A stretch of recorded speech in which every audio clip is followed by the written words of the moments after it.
Hello everybody, welcome back to Swig's Corner. Apparently that is the name of my video blog. Last of y'all who really follow me know I've been trying to find a name, and apparently that's the name of it.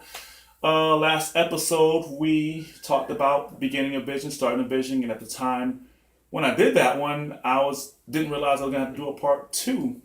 So here we are. I gotta lay some more stuff on my heart to share with you about vision, and after that after that one we probably have a couple more topics. But today we're gonna talk about basically part two of vision.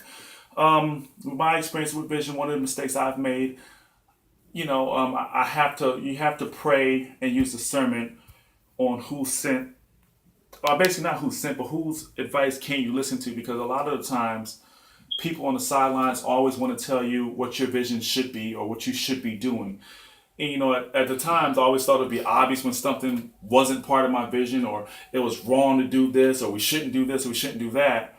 However, what really gets you a lot of time is when people give you stuff that they think you should be doing within your vision, and it makes sense. It's a good idea. It's a good cause to be a part of. Feeding the homeless, opening a women's shelter, stuff like that. And these are all the things that people have given me to do, and sometimes like, oh wow, maybe we need to do something for the women's shelter. Maybe we need to do something for this. Maybe we need to jump out of a plane or something. I don't know, but everybody's giving me advice, and at the time they give it to you, sometimes there are good causes, but however, no matter how good the cause might be, no matter who the source may be, if it's not enhancing your vision or keeping you on that path to go straight to your vision, then it's not for your vision.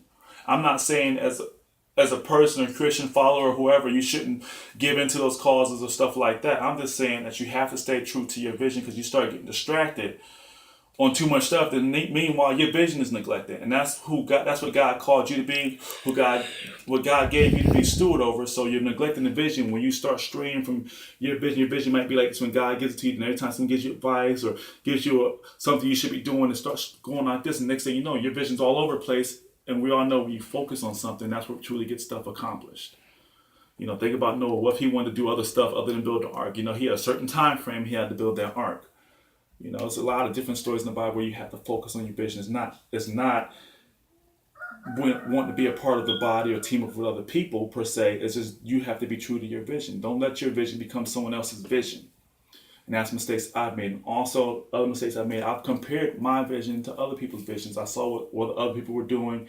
Like, you know what? We need to start doing that now. They do that. That's wonderful. But at the same time, that's what God called them to do. God has called you to do something specific, then you need to do it specific. It reminds me, I'm going to get into a little fable here, but this is going to be a true one. It reminds me of my daughter. She has a big heart, and, a lot of times I will give her an assignment to do, and I'm depending on her to do that one assignment. However, her heart's so big, she helps her brother, she helps her sister, she helps her mother, she helps her neighbors, whoever else she can help. And now all their projects is complete. And of course, the one thing that I actually asked her to do, the one thing I was depending on her to do to get done, is not done. Because why? Because she was focused on everybody else's stuff. So at the same time, we do need to support each other's vision, but at the same time, at the end of the day, you are responsible for the gifts God's given you, the vision God's given you, the calling He has given you. Stay true to your calling. Don't try to be someone else's calling. Don't try to be, I don't know who you're trying to be like. Don't be like that person, because God created you with the gifts and the stuff that's necessary to complete the task, to complete your calling, to fulfill your vision. He's there with you all the way. Keep God first. Keep praying. Pray for that discernment, because sometimes you do need to listen to people, but also always compare it to your mission statement. Because if you don't have a mission statement, then you have to have that. I'm not going to get if you don't have a mission statement, but if you don't have a mission statement, that should be one of your first orders of business, because that keeps you focused. And I had to get to that point with my vision. Like when people would suggest things that we should do or stop doing, I had to weigh it against my mission statement. If it wasn't with my mission statement, I had to leave it alone, no matter how good the cause was, no matter how great social, no matter how much love or respect I have for the person. I just couldn't take my vision that God's given me and turn it into their vision. It's nothing against them or anybody else. It's just being true to your calling, being true to yourself, being true to God.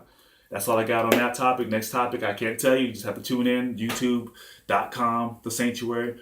Hope all's well with you. Peace and blessings. Peace.